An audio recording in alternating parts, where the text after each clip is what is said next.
आज रानी जल्दी उठ गई क्योंकि आज का दिन उसके लिए बहुत महत्वपूर्ण था। अकेलापन दूर करने के लिए अपने लिए जिनका एक कारण घर लेकर आ रही थी। देखा जाए तो वो बहुत खुश भी थी और थोड़ी सी नाराज़ भी थी क्योंकि पिछले 7 साल की आदत उसे रात भर सोने नहीं देती थी और अब स्वस्थ बैठने भी नहीं देती थी। चाय का कप लेकर वह गैलरी में आकर बैठी और गुजरा हुआ कल उसके आंखों के सामने आने लगा। बेटा, तुम्हें ऐसे नहीं जाना चाहिए था। शादी होने के बाद उसे अंत तक निभाना आना चाहिए।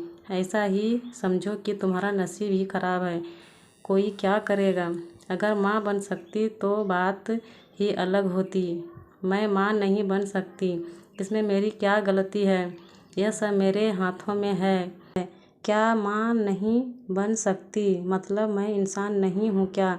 मेरी कोई फीलिंग्स नहीं है क्या? मिनट मिनट में मेरा अपमान करने वाले, मेरा जीना मुश्किल करने वाले लोगों के साथ मैं ज़िंदगी कैसे बिताऊँ? वह जो कहेंगे वह सुनना। रानी और माँ की यह सब बातें चालू थी तब पापा आए। ये देखो बेटा, मैं तो एक कपड़े की दुकान पर काम करता था। अभी उम्र हो गई है तो कोई काम भी नहीं देता है। और तुम्हारा भाई हर्षल तो प्रदेश में अपने गृहस्थी में मग्न हो गया है। तुम कहती हो तो मैं तुम्हारे ससुराल वालों से बोलता हूँ, पर तुम अपने ससुराल वापस चली जाओ ऐसा मुझे लगता है। नहीं पापा, कुछ भी हो जाए मैं उस घर में वापस नहीं जाऊंगी। वहाँ पर मुझे घुटन सी होती है। वहाँ मिलने वाला अपमान, बेइज्जती से मैं थक चुकी हूँ। शादी के पहले मैं मेरे पैरों पर खड़ा रहना चाहती थी, पर मेरा ग्रेजुएशन होते ही आपने मेरी शादी करवा दी। तभी मैंने आपके दबाव में आकर शादी की, पर अभी जब मुझे आपके सहारे की ज़रूरत है तो आप पीछे हट रहे हो। शादी के बाद लड़की ससुराल में ही शोभा बढ़ाती है। मायके में 4 दिन ही रहना अच्छा लगता है रानी। लोग क्या बोलेंगे। शादी मतलब कोई खेल नहीं है बेटा। पापा गुस्से में ही बोल रहे थे। उस घर वापस जाना अब मुश्किल नहीं है पापा। आने के पहले से ही डिवोर्स पेपर पर सिग्नेचर करके आई थी क्योंकि उन लोगों को सिर्फ मुझसे बच्चा चाहिए था जो मैं उन्हें नहीं दे सकती। अरे इतना बड़ा निर्णय लेने से पहले हमें एक बार पूछना तो चाहिए था ना। जन्मदाता हैं हम तुम्हारे। पापा, शादी होने के बाद मैं आपको बताती थी और माँ को भी कि कैसे छल होता है मेरे साथ वहाँ पर। 2 साल में कभी मुझे मेरे मन मुताबिक रहने नहीं दिया। जब मेरी रिपोर्ट आती और समझा कि मैं कभी माँ नहीं बन सकती तो वैसे ही इन लोगों ने मुझे अपने असली रंग चालू कर दिया। कैसे रहूँगी मैं ऐसे वातावरण में। और इस सबसे भागकर अपनी ज़िंदगी ख़त्म करने वालों में से मैं नहीं थी।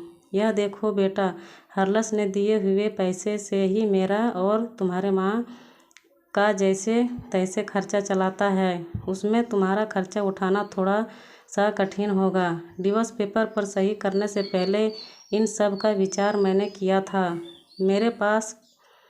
मेरे पास के सोने के गहने लेकर मैं आई हूँ और एजुकेशन लोन निकालकर मैं 6 महीने का एक कोर्स करने वाली हूँ जिसकी आज मार्केट में बहुत ज़रूरत है। उसके बाद मुझे अच्छी कंपनी में नौकरी मिल सकती है। मैं आपके ऊपर आर्थिक बोझ नहीं डालूँगी पापा। मुझे जीवन जीना है। संघर्ष करूँगी और कमाऊँगी, विश्वास कीजिए मेरा। सब लोग क्या बोलेंगे बेटा, क्या जवाब दोगी उन्हें? माँ आंखों का पानी छुपाते हुए बोली। माँ बोलती थी कि वक्त आया तो सच क्या है बोल देना चाहिए। जब मुझे ससुराल में जानवरों के जैसा बर्ताव हो रहा था तब कहाँ गए थे यह लोग।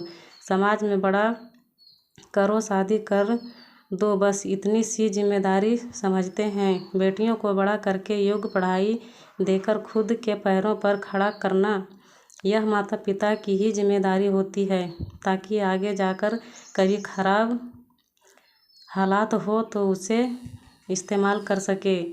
तय किए मुताबिक रानी ने 6 महीने का कोर्स किया और तुरंत उसे एक अच्छी कंपनी में काम भी मिल गया। वो बहुत खुश हो गई थी। सब अच्छा चल रहा था। बीच में छुट्टी लेकर माता पिता को नज़दीक रहने वाले पर्यटन जगह पर घुमाने लेकर जाती थी। माता पिता बीच में ही दूसरी शादी की बात छेड़ देते थे। कई बार तो लड़कों को देखने के लिए भी बुलाया करते थे। एक लड़का तो डिवोर्स हुआ था, तभी उसे स्वीकारने के लिए तैयार था, पर पहली शादी ने ही इतने दुख दिए थे कि दूसरी शादी के लिए उसका मन तैयार नहीं था। ऐसा कितने दिनों तक अकेली रहेगी? जब तक हम दोनों हैं तब तक ठीक है, पर हमारे जाने के बाद तुम्हारा क्या होगा, सोचा क्या कभी? उम्र भी कितनी छोटी है तुम्हारी अभी। ऐसा उसके पापा उसे समझा रहे थे। माँ, पापा, आप दोनों मेरी शादी का विचार करना बंद कर दीजिए। आप दोनों को खुश देखकर मैं खुश होती हूँ। मेरे दोस्त सहेलियाँ हैं ना मेरे साथ। क्यों करनी है दूसरी शादी भला? इतना आसान नहीं है बेटा। एक उम्र के बाद अकेलापन खाने के लिए दौड़ता है। माँ बोली।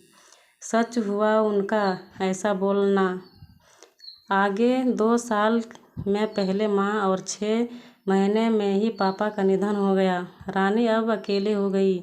हर्षल भाई और उसकी पत्नी आए और साथ में चलो बोलकर औपचारिकता की, पर मुझे उसके साथ जाकर वापस बोझ नहीं बनना था। मदद के वक्त मेरे साथ खड़े रहो, इतना बोलकर मैंने उनको जवाब दिया। ऑफिस का काम और बहुत सारे दोस्त सभी लोग की शादी हो गई थी और वह अपने अपने गृहस्थी में मग्न हो गए थे। जीने के लिए कोई लक्ष्य मिल ही नहीं रहा था उसे।